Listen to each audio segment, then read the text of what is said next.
2014년도 아마 그 해를 여러분들 잊지 못할 겁니다. 세월호 우리 침몰 사고로 인해서 너무나 많은 안타까운 생명들을 잃어버렸던 우리 국민들에게는 정말 너무 여운이 남는 그런 슬픔에 참 비통에 빠졌던 사건인데요. 선장을 비롯한 책임자들이 상황이 나아질 거라고 하는 막연한 비현실적 기대와 혼란을 통제하려고 하는 미련한 고집 때문에 계속해서 움직이지 말고 선실에서 대기하라는 방송만 반복됐다가 골든타임을 넘겼습니다.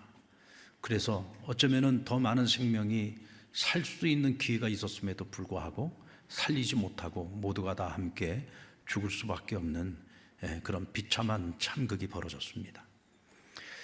그런 의미에서 보면은 이 배의 선장의 그 미련함 때문에 골든타임을 놓치고 많은 생명을 잃었거든요. 리더의 미련함이라고 하는 것은요, 그냥 단순한 미련함을 넘어서 거의 악에 가까운 것이다 라고 생각을 합니다. 책임을 맡은 사람은 지혜로워야 합니다. 책임을 맡고 있는 사람이 잘못된 선택과 판단을 했을 때에는 그 공동체 전체가 침몰하게 되는 것이기 때문이죠. 사전적인 의미를 보면 미련하다라고 하는 말은 터무니없는 고집을 부릴 정도로 어리석고 둔하며 분별력이 없다는 뜻입니다. 그러나 미련한 사람의 반대되는 말이 뭐죠? 지혜롭다라는 말인데, 이 지혜롭다는 말의 사전적 의미도 사물의 이치를 빨리 깨닫고 사물을 정확하게 처리하는 정신적 능력이다라고 정의를 내립니다. 그럼 성경에서는 지혜를 뭐라고 말하느냐? 성경에서는 히브리어로 호크마라고 하는 단어를 쓰는데, 이는 도덕 그 이상의 뜻을 포함하고 있다라고 말하고 있습니다. 지혜라고 하는 것은 어떻게 하라고 분명하게 제시된 어떤 도덕법이 없을 때에도 올바른 선택을 내리는 것이다 라고 정의합니다. 그러니까 여러분, 지혜롭다는 말을 듣는 것이 어려운 일이겠어요? 쉬운 일이겠어요? 예, 그렇죠. 참 어려운 일입니다. 성경에 보면 가장 대표적으로 지혜로운 사람의 어떤 판단과 행동에 대해서 한 예를 보여준다면, 저는 가장 대표적인 예가 솔로몬의 판결이라고 생각을 하는데요. 우리가 너무나도 잘 아는 이야기 아닙니까? 두 창기가 한 집에서 3일을 간격으로 두고 아이를 낳게 됩니다. 근데 그 두 여인 중에 한 아이가 갑자기 죽은 거예요. 아이를 낳았는데 아이가 죽었습니다. 그러니까 밤사이에 산 아이와 자신의 죽은 아이를 바꿔치기를 했어요. 그리고는 아침에 일어나서 보니까 멀쩡히 살아있던 내 아이가 죽었어요. 이 엄마가 얼마나 황당하겠어요. 그런데 얼굴을 가만히 보니까 내 아이가 아니에요. 그리고는 그 같은 한 집에서 태어난 그 엄마에게 찾아가서 그 아이를 보니까 이 아이가 내 아이란 말이죠.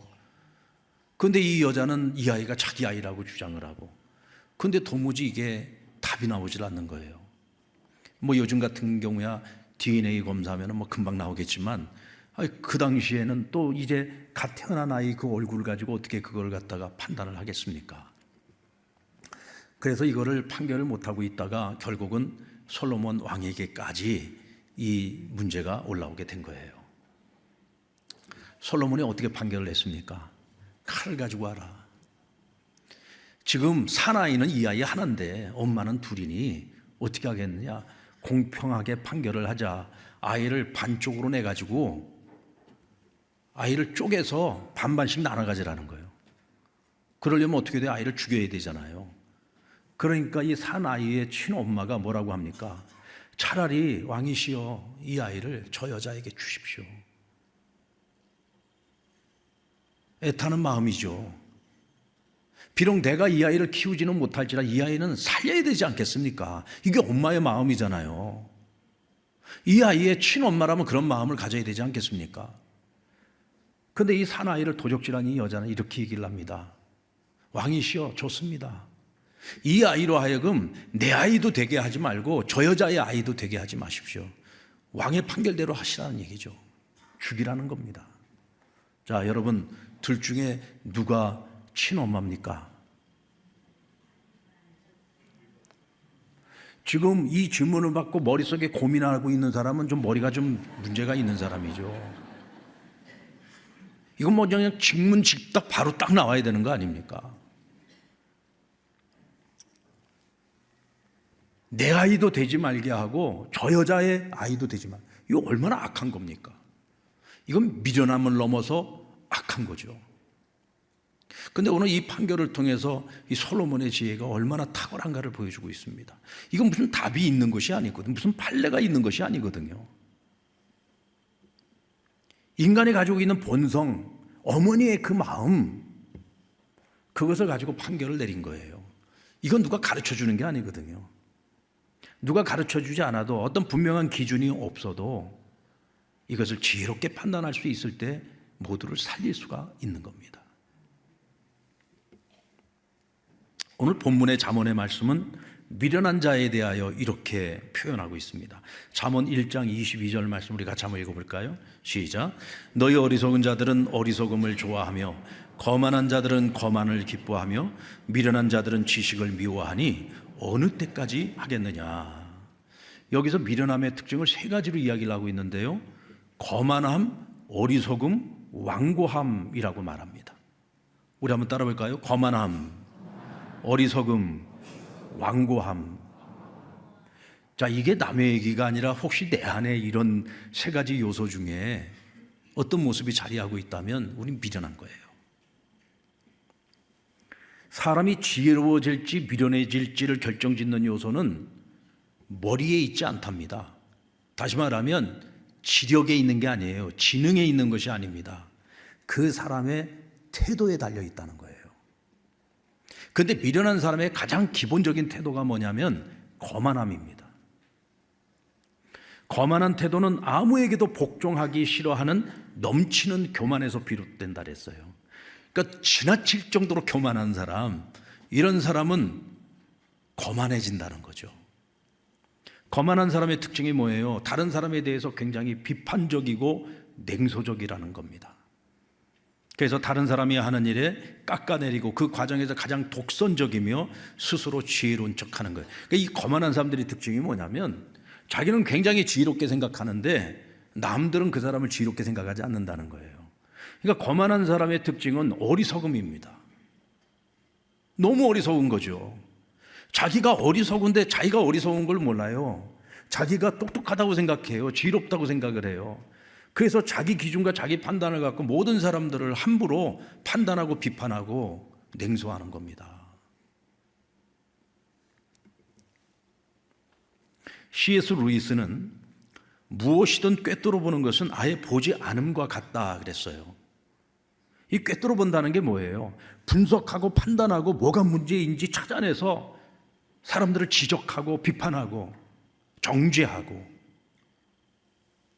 만약에 그럴 것 같으면 차라리 보지 않는 것이 더 낫다는 거죠. 왜? 그런 냉소와 그런 조소의 결과는 결코 좋은 게 아니에요. 그건 사람을 살리는 것이 아니라 사람을 죽이는 것이기 때문에 그렇습니다. 미국에 한 젊은 정치인이 있었습니다. 1842년에 미국 정가에서 최고의 악플러로 아주 유명했던 인물입니다. 하루는 그가 유명 정치인이었던 쉬스라고 하는 사람이 있었는데 이 사람의 비리를 찾아내가지고 온 신문사에다가 투고를 하고 비판과 조롱을 일삼았어요. 이 처음에는 쉬스가 그거를 참고 인내하고 기다리다가 이 사람이 멈출 줄을 모르니까 이제 도저히 안 되겠어요. 감정을 건드린 거죠. 그래가지고 이 최고의 악플러 이 젊은 정치인에게 결투 신청을 했습니다. 어떤 결투였냐? 권총 결투예요. 이 권총 결투는 뭐냐면 둘 중에 하나는 죽어야 되는 겁니다. 과거 이 시대에는 공개적으로 결투 신청을 해가지고 그 상대방이 받아들이면 공개된 장소에서 많은 사람들이 지켜보는 가운데에서 공개 결투를 해가지고 사람이 죽어도 처벌을 받지 않습니다. 자, 그런데 오늘 이 젊은 악플러가 총을 다뤄본 적이 없는 거예요. 나는 총을 다룰 줄 모르는데 이거 너무 불리하지 않느냐. 그러니까 쉬스라는 이 정치인이 그러면 결투 방법은 네가 알아서 결정해라 이렇게 된 거예요. 근데 이 사람이 아무리 생각해도 내가 싸울 방법이 없어. 싸우는 법을 배워본 적이 없는 거예요. 그러니까 누군가에게 좀 배워서라도 내가 이건 할 수 있겠다 싶어서 칼싸움을 신청을 했습니다. 자, 그리고 미시시피 강가에서 함께 만나 결투 날짜를 정해놓고 결투를 하기로 했어요. 그리고 여러분, 이 결투는 성사가 됐을까요, 안 됐을까요? 고민할 필요가 없죠. 이미 답이 나와 있잖아. 결투하기로 했는데 그럼 내가 왜 묻겠어요? 결투를 안 했으니까 묻는 거지. 결투하기로 날짜까지 다 정했는데 결투가 무산됐어요. 왜 그랬을까? 사실은 그때 당시에 정가에서 이 두 사람은 굉장히 잘 알려진 사람들이었고 똑똑한 사람들이었고 또 기대가 되는 사람들이었습니다. 그런데 결투를 해서 누구 한 사람이라도 다치거나 죽게 되면 그건 국가적인 손실이잖아요.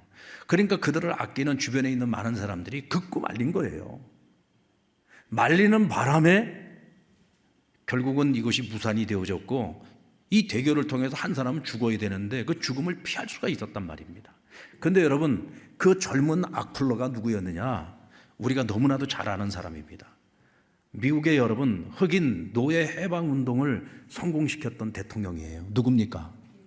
바로 링컨 대통령이죠. 여러분, 우리가 알고 있기는 링컨이라고 하는 이 대통령은 굉장히 온유한 사람으로 우리가 잘 알고 있고 굉장히 지혜로운 지도자라고 알고 있잖아요. 근데 링컨의 본래 이 사람이 가지고 있었던 성품이나 기질은 그렇지 않았다는 거예요. 굉장히 냉소적인 사람이었고 냉철한 사람이었고 굉장히 비판적인 사람이었다는 거죠. 근데 그가 이 사건 때문에 자기를 돌아보게 됩니다. 하마터면 내가 죽을 뻔했거든요. 사실 자신이 악플러 노릇을 했던 것은 자신이 다른 사람들의 잘못됨을 지적을 해서 이 사람들이 그런 잘못된 부분들을 고쳐서 바른 길을 걸어가도록 하려고 한 것이었는데, 결국 이것이 좋은 결과를 가져온 것이 아니라 하마터면 사람이 죽을 수도 있는 그런 상황을 만들었단 말이에요. 그래서 그가 깨달은 겁니다. 아하, 정죄와 비판으로는 절대로 사람이 바뀌지 않고 상황이 나아질 것이 없구나. 그래서 그때부터 그는 온유한 사람이 되기로 마음을 먹습니다. 지혜로운 사람이 되기로 마음을 먹고 그때부터 노력을 한 거예요. 그러니까 우리가 알고 있는 링컨 대통령이 가지고 있는 그 사람의 성품, 그 리더십은요, 타고나는 리더십이 아니라 스스로 노력해서 고쳐진 리더십이라는 거죠. 여러분, 사람의 기질이 바뀔 수 있을까요, 없을까요?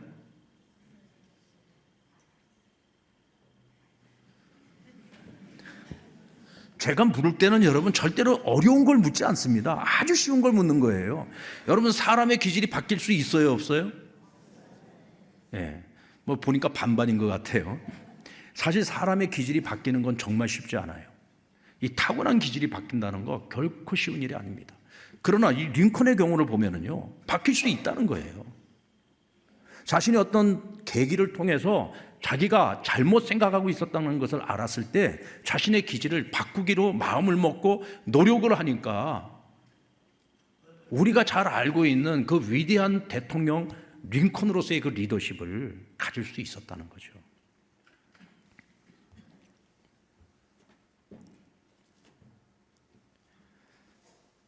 만약 링컨이 젊은 시절에 그 가지고 있었던 본래의 그 거만한 태도를 버리지 않았다면 그는 흑인 해방을 이루어낸 미국의 위대한 대통령이 될 수 없었을 겁니다.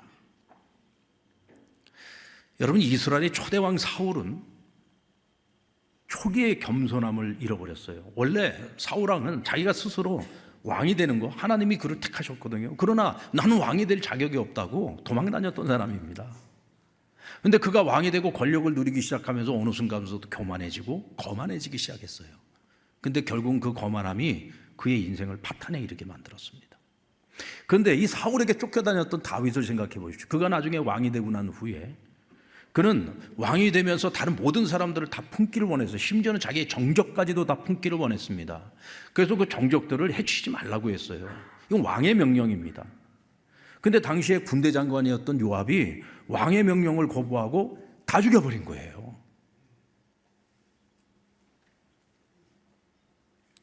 여러분 같으면 어떻게 하시겠습니까?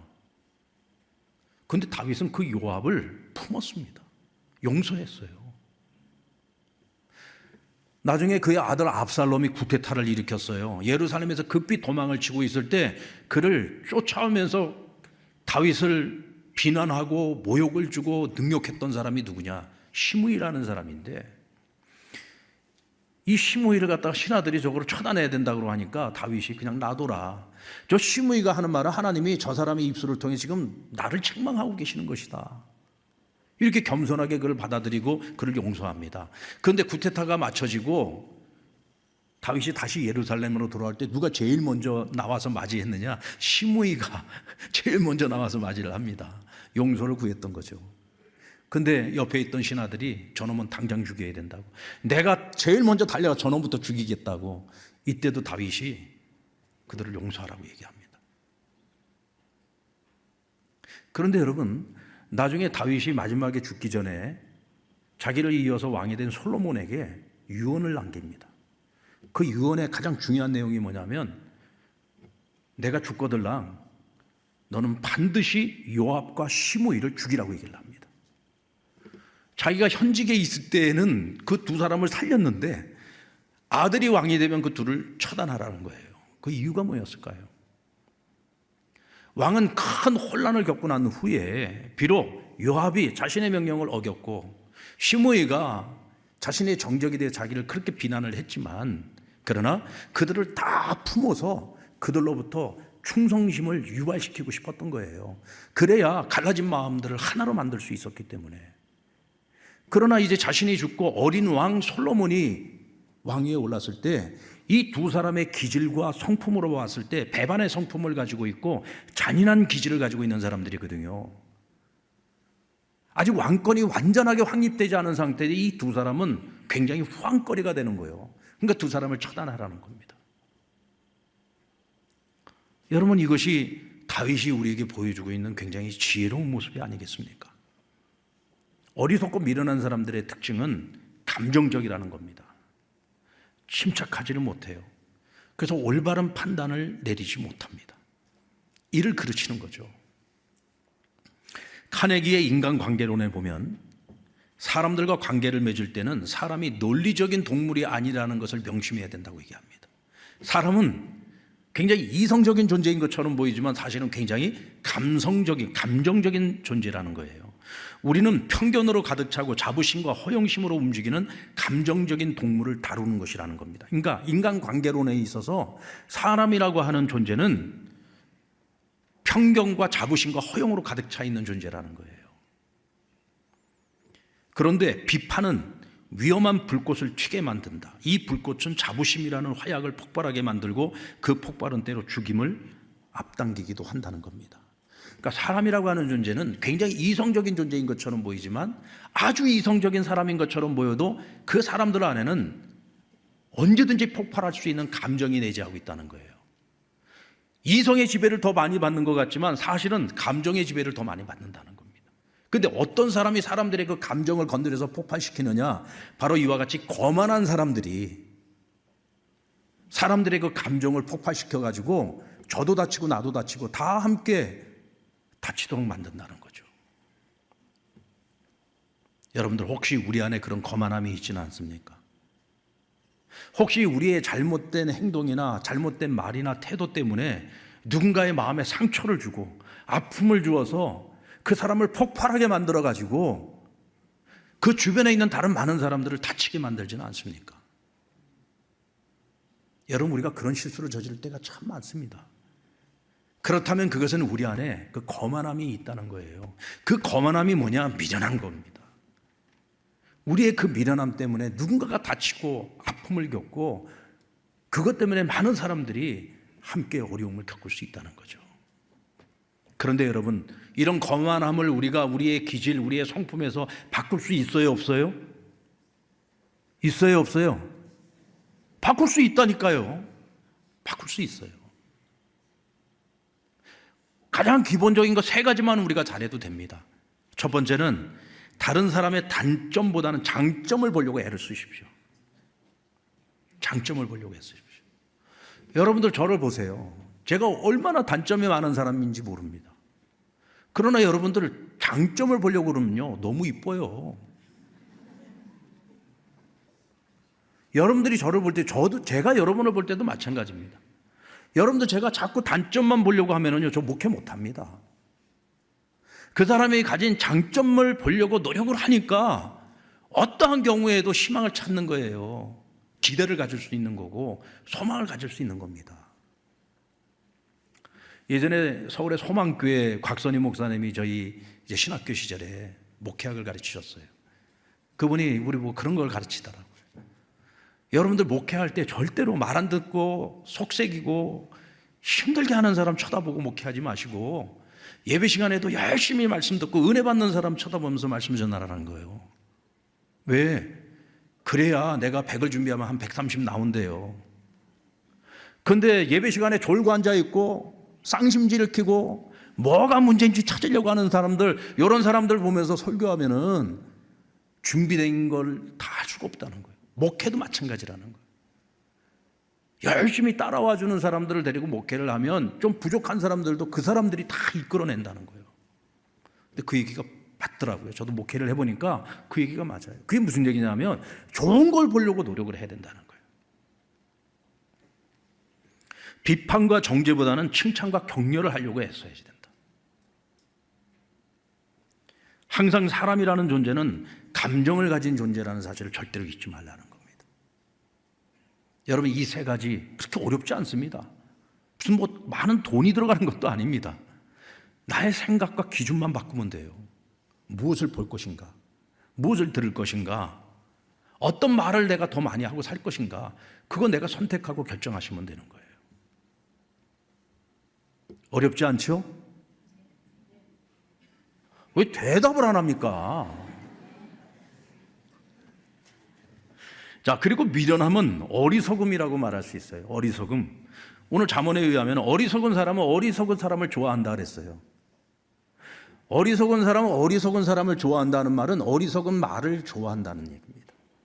그러니 어리석은 말이 뭡니까?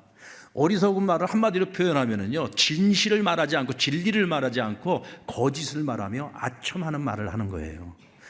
그 사람이 듣기 좋은 말만 합니다. 그러니까 진실을 말하지 않아요. 내가 이 말을 해서 그 사람의 내가 뭔가를 얻어내기 위해서 거짓을 말하기도 하고 아첨하는 말을 하는 거죠. 그런데 어리석은 사람은요, 진실을 말하는 사람의 말에 귀를 기울이는 게 아니라 아첨하는 말에만 귀를 기울인다는 거예요.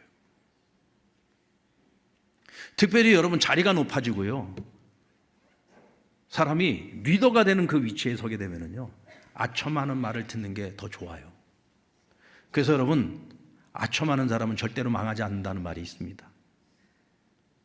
왜? 그만큼 여러분, 사람이 지위가 높아지고 어떤 결정권을 가지고 있는 자리에 서게 되면은 보다 더 객관적으로 보지를 못해요. 주관적으로 보게 되고, 그리고 나에게 듣기 좋은 말을 해주는 사람들의 말에 더 귀를 기울이게 됩니다. 근데 그것이 결국은 나를 죽이는 거예요. 그리고 나의 잘못된 선택과 판단 때문에 그 공동체를 망하게 만드는 거죠. 마키아벨리의 군주론에 보면은요, 자신을 아첨으로부터 보호하는 방법은 진실을 들을 때 화를 내지 말라 그랬어요. 군주는 진실을 알게 되고 진실을 듣게 되었을 때 절대로 화를 내면 안 된다는 거예요. 왜? 내가 화를 내는 그 순간에 나에게 정직하게 진실을 말해주는 사람들이 침묵하게 됩니다. 왜요? 진실을 말해줬는데 화를 내니까 사람들이 후환이 들어와서 더 이상 진실을 이야기하지 않는다는 거예요. 그러니까 아첨하는 사람들만 내 주변에 가득하게 되는 거예요. 그러면 여러분, 망하는 겁니다. 성경의 인물 가운데 솔로몬의 아들 르호보암이 가장 대표적인 인물입니다. 그의 아버지 솔로몬은 지혜로운 왕이었습니다. 그러나 여러분, 그는 처음 시작은 참 좋았는데 끝이 안 좋았어요. 여자를 너무 밝혔습니다. 온갖 이방 여인들을 아내로 맞이하면서 나중에는 우상을 숭배하는 자가 됩니다.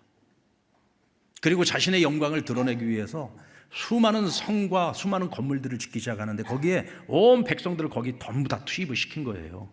그러니까 여러분, 자기 먹고 살기도 힘든데 맨날 왕이 원하는 그 건물을 짓기 위해서 백성들이 맨날 거기 투입되어 있으니까 얼마나 불만이 많았겠어요.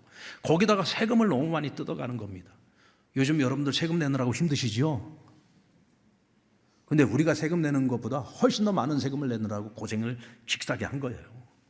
그런데 솔로몬이 죽었습니다. 그러니까 야, 이제 새 왕이 들어섰으니까 이제 좀 뭔가 좀 달라지겠지 기대를 가지고 북쪽에 있는 지파들이 함께 모여서 여로보암이라는 사람을 앞세워가지고 왕에게 간언을 한 거예요.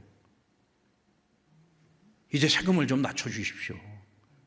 그리고 공사 좀 그만하시고 우리로 하여금 자기 일에 좀 집중할 수 있도록 좀 이 노동 시간을 좀 줄여달라는 거예요. 그래서 왕이 이전에 솔로몬 시대의 신하였었던 노인들을 찾아가서 묻습니다. 어찌하면 좋겠습니까? 그러니까 노인들이 왕이시여 백성들의 요청을 들어주십시오. 사실 선대 왕 때 백성도 고생 많이 했습니다. 그러니 당신이 은혜를 베풀면 저 백성들이 알아서 잘 따라줄 겁니다. 그 말을 들었으면 얼마나 좋아요. 이 사람들이 그 노인의 말을 듣지 않고 자기와 같은 세대에 같이 자랐던 젊은 관료들에게 물어본 거예요. 야, 니네는 어떻게 하면 좋겠냐 그랬더니 이들이 뭐라고 얘기를 합니까? 왕이시여, 왕은 권력을 가지고 힘을 가지고 백성들을 짓눌러야 됩니다. 그래야 저것들은 말을 듣습니다. 당신의 선대 왕 솔로몬은 채찍으로 백성들을 다스렸다면 당신은 정갈 채찍을 갖고 저들을 다스리십시오. 이러고 얘기를 한 거예요. 얘기를 들어보니까 그게 더 그럴듯해. 이 사람이 어리석고 미련한 거지. 분별을 못해요. 판단을 못해요. 뭐가 정작 나라와 백성들에게 유익한 것인지를 모릅니다. 내가 어리석고 미련하니까 미련한 자들의 말을 들은 거죠. 결국 나라가 두동강이 나고 말았잖아요. 여로보암을 왕으로 세우고 북쪽 지파가 북이스라엘을 세우고 남유다 왕국, 이렇게 나라가 둘로 갈라지고 말았던 겁니다. 여러분, 이것이 꼭 어떤 지도자나 어떤 왕이나 대통령이나 어떤 중요한 자리에 있는 사람만의 문제가 아닙니다. 이것은 우리 개개인에게 있어서 우리가 무엇을 보고 무엇을 들을 것인가, 어떤 선택을 할 것인가, 이건 우리 모두에게 정말 중요한 거죠. 지금 우리가 살아가고 있는 이 시대는 정보의 시대. 우리가 알고자 마음만 먹으면요, 핸드폰 안에서 다 해결할 수가 있어요. 물어보면 답을 다 줍니다. 요즘 여러분들 AI에다가 한번 물어보세요. 모르는 답이 없습니다. 별의별 걸 다 가르쳐 줘요. 심지어 내가 오늘 뭘 먹어야 되는지까지 가르쳐 줍니다. 이 동네에 내가 어디 가서 먹을까 그러면 가야 될 그 음식점 장소까지 다 알려주고 전화번호까지 다 알려줘요.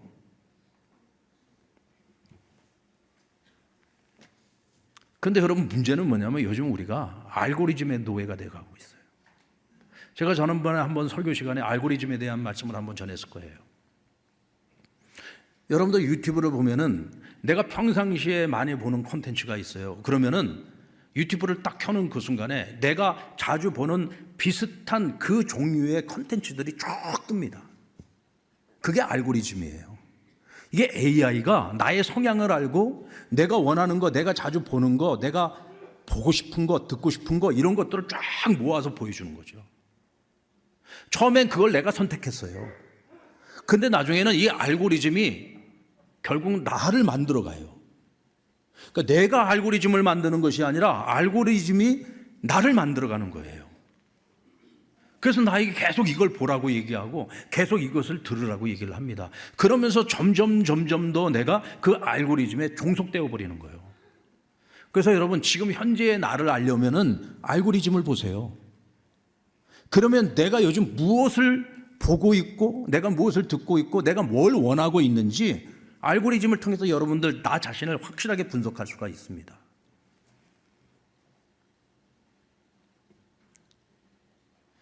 여러분, 우리가 어떤 가치관을 갖느냐가 정말 중요해요. 우리가 다른 것은 듣지 않아도, 우리가 다른 거 보지 않아도요, 우리는 진리를 봐야죠. 진리를 들어야 됩니다. 그 진리가 무엇입니까? 하나님 말씀이잖아요. 우리가 하나님 말씀을 먼저 읽고 묵상하고 하루를 시작을 그렇게 우리가 해나간다면 우리의 생각이, 우리의 가치관이 바르기 때문에, 진리 위에 서 있기 때문에 우리가 내가 찾아서 보는 것, 듣는 것, 이런 모든 것들이 건강해지는 거예요. 정직한 것을 보게 되고 바른 것을 보게 되는 거예요. 그래야 우리가 올바른 선택을 할 수 있어요. 올바른 판단을 할 수 있고 올바른 결정을 내릴 수 있는 겁니다. 그래야 우리가 미련해지지 않아요. 자칫 잘못하면 오늘 이 현대를 살아가고 있는 우리 모두가 알고리즘의 노예가 될 수 있다는 사실을 기억하셔야 됩니다. 그리고 미련한 마음의 끝판왕은 뭐냐? 완고한 마음이다. 히브리어 단어 완고하다는 단어는 캐실이라고 하는 단어인데요, 이건 고집이라고 해석을 할 수 있습니다. 고집이 센 사람. 스스로 지혜롭게 여기니까 새로운 지식을 배우려고도 하지 않고 다른 사람의 말에 별로 귀를 기울이지 않아요. 그냥 내 생각이 더 중요하고 내 뜻이 더 중요하죠. 그러니까 이런 사람들하고는 대화가 잘 안 됩니다. 들으려고 하지 않고 자기 얘기만 계속 하는 거거든요. 자기 주장만 계속 내세우는 겁니다. 근데 여러분, 이런 사람들이 그러면 배운 게 없는 사람들이 아니요. 여러분들, 예수님 시대에 가장 고집센 사람들이 누구였습니까? 누가 가장 완고했어요? 가장 많이 배운 사람들이었어요. 바리새인들. 이 사람들은 여러분, 유대인들 사회에서는 가장 선생에 속하는 사람들이었습니다. 대제사장과 제사장들, 이 사람들 하나님과 가장 가까운 사람들이었어요. 누구보다도 공부를 많이 한 사람들이었고 가장 똑똑하다고 자부하는 사람들이었습니다. 본인들이 가장 거룩하고 정결하다고 생각하는 사람들이었어요. 그런데 여러분, 이 사람들이 하나님 보내신 메시아를 십자가에 못 박아 죽이지 않았습니까? 완고한 마음은요, 사람을 죽여요. 사람을 살리는 일에 내가 쓰임받는 것이 아니라 사람을 죽이는 일에 쓰임받게 됩니다. 여러분, 사람을 죽여야만 죽이는 게 아니에요. 말로도 사람을 죽일 수 있어요. 우리의 눈짓 하나만 가지고도 사람을 죽일 수 있어요. 성경에는 보면은 눈을 흘기지 말라 그랬어요. 여러분, 눈 흘기는 것도 살인이요. 아내들이요, 남편에게 눈을 흘기지 마세요. 부모들이요, 아이들에게 눈을 흘기지 마세요. 그것도 사람의 마음에 상처를 주고 아픔을 줄 수 있는 거예요. 아동 심리학자 제롬 케이커는 아이들은 세 가지 기질 중에 하나를 기본으로 갖고 태어난다고 얘기를 합니다. 근데 이 기질은 어떤 기질이냐면, 역경이 닥쳐왔을 때 그 역경을 반응하는 본능적인 방식, 이 세 가지 태도가 있다는 거예요. 근데 사람이 거의 이 세 가지 범주에서 벗어나지 않는답니다. 한번 나는 어떤 유형인지 한번 판단을 해보세요. 첫째는, 어떤 아이는 역경이 갑자기 찾아왔을 때 굉장히 불안해하고 뒷걸음질을 친다는 겁니다. 또 어떤 아이는 공격적으로 자기를 주장하고요. 또 어떤 아이는 낙천적이어서 싹싹한 애교로 원하는 말을 얻어낸답니다. 자, 이 세 가지 유형 중에 나는 어떤 유형일까 한번 생각해 보세요. 근데 문제는 뭐냐면, 어린 아이들이 보여주는 이 세 가지 성향이 어른까지 그대로 간다는 거예요. 여러분, 사람이 타고난 기질, 아까 기질이 바뀌는 게 쉽다고 했어요? 어렵다고 했어요? 어렵죠. 어렵지만 바뀔 수 있다고 했어요? 없다고 했어요? 바뀔 수 있어요. 그러나 이게 바뀌는 게 정말 쉽지 않다니까요. 그래서 사람들은 이 타고난 기질이 거의 늙어서 어른이 죽을 때까지 안 바뀌는 사람들이 거의 대다수란 말이에요. 그래서 오늘 이 심리학자는 뭐라고 얘기를 하냐면, 사람은 본능적으로 지혜롭지 못하고 완고함을 가지고 있다. 그래서 어렸을 때부터 부모의 개입과 지도를 받으면서 지혜로운 행동을 배워야 된다는 거예요. 지도를 받아야 된다는 겁니다.